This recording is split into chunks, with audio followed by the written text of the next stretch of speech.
Hello, kumusta po? Welcome back to our channel. Short video lang po itong gagawin natin ngayong araw na to. Ito naman ay patungkol sa mga nagtatanong po sa akin kung meron po bang natatanggap na tulong o mga ayuda sa mga katulad kong hindi naman kalakihan ang income dito sa Canada at single parent at merong dalawang dependents po.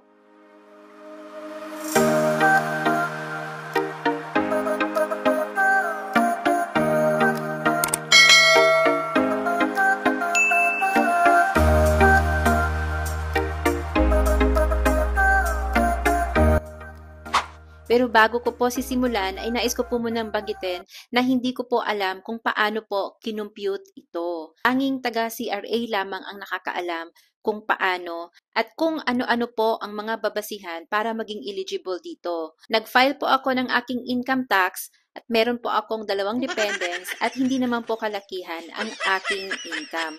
Kaya siguro ganon. Baka naman po may mag-comment na naman dyan. Nagpa-file naman kami ng income tax, bakit wala kaming natanggap? Kaya siguro po magkaiba tayo ng sitwasyon at depende po yan sa ating kinikita sa isang taon. Inuulit ko po, nagpa-file po ako ng aking income tax. Una ay ang tinatawag na GST or HST. Ano po ba ito? Ang GST po ay non-taxable credit amount paid to help low-income individuals and families with the carbon taxes they pay.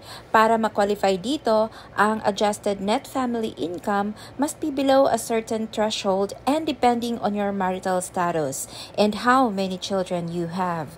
Ang sa akin po, ang matatanggap ko po every quarter ay nasa $259.50. Kasunod naman ay Canada Carbon Rebate. Ito ay tax-free amount to help eligible individuals and families offset the cost of the federal pollution pricing. Sa akin po ay makakatanggap ako ng 180.25 Canadian dollar every quarter.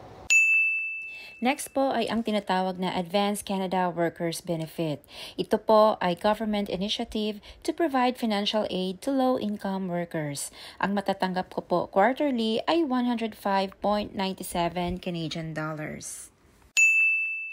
Gumawa din po ako ng video na katulad ng ganito last year. Ito po yon. Sa mga gusto pong manood at magkaroon ng idea, ay pwede nyo din pong panoorin ito. At ito din po yung pinakauna kong video na ginawa at tungkol naman po sa sahod reveal ng isang cleaner po dito sa Canada. Pero sa ngayon po, syempre, may mga adjustment na po dyan sa sahod na nai-content ko nitong first video ko. Gagawa din po ako ng content na yon para din po magka-idea kayo kung susurvive ba ang isang single parent dito sa Canada at meron pong dalawang anak. Sana po nakatulong ang video na to, lalo na po sa mga gustong mag-Canada at sa mga gustong magkaroon ng idea kung ano-ano po ang mga magagandang na itulong ni Canada sa mga immigrants. Hindi naman po lahat pangit ang naranasan dito sa Canada. Iba-iba po talaga ang nagiging experience ng mga tao dito. Huwag po natin kalimutang mag-subscribe at i-click ang notification bell. Share na din natin. At like. Thank you po. Bye. Ingat. God bless.